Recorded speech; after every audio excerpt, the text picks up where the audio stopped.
Bono once said, joy is an act of defiance. You gotta love that. To rejoice in a year like 2020 is an act of defiance. It is a guerrilla insurgency against the three enemies of the soul, the world, the flesh, and the devil. The world. In a city like Portland, joy is a sign that you are living in another kingdom. If you're happy right now, you are living in another kingdom. The flesh, over a millennia ago, Aquinas said, no one can live without delight, and that is why a man deprived of spiritual joy goes over to carnal pleasures. Morality as a form of duty is a Stoic idea. It is not a Christian one.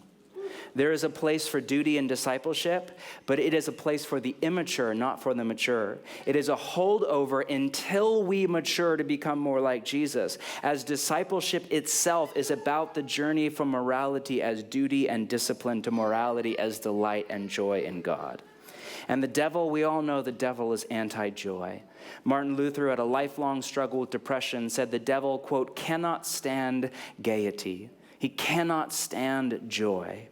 As we wrap up, take a look at this beautiful poem. I just have to read a little poetry. I'm just sorry, I know poetry is not most of your thing, but I just have to read this to you. I've been thinking about it all week long. It's so good. I have it in my little prayer journal. I read it on a regular basis. Jack Gilbert. If we deny our happiness, resist our satisfaction, we lessen the importance of their deprivation. We must risk delight. We can do without pleasure, but not delight, not enjoyment.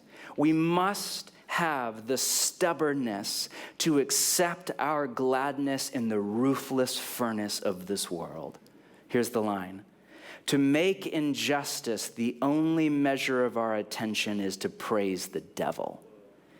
If the locomotive of the Lord runs us down, we should give thanks that the end had magnitude.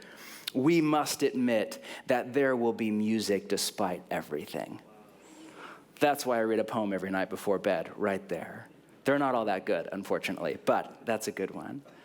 Again, this doesn't mean that we don't grieve over the pain and suffering of life, in particular in a world like 2020. It doesn't mean that we do not work and take an active stand against evil and injustice. We do. And it doesn't mean that we don't feel sorrow. Again, we do. It just means we don't take that as the whole measure of reality. That's not all we give our attention to. I think of Paul's line in 2 Corinthians, as sorrowful, yet always rejoicing. Again, not sorrow or joy, sorrow and joy. Sorrow over all things 2020, whatever pain you are feeling now in your body itself, and joy over the fact that we are living in the kingdom of God with Jesus, made open and available to all of us through Jesus, and it's good, and it's here, and it's coming in full. May you live in the joy of the gospel.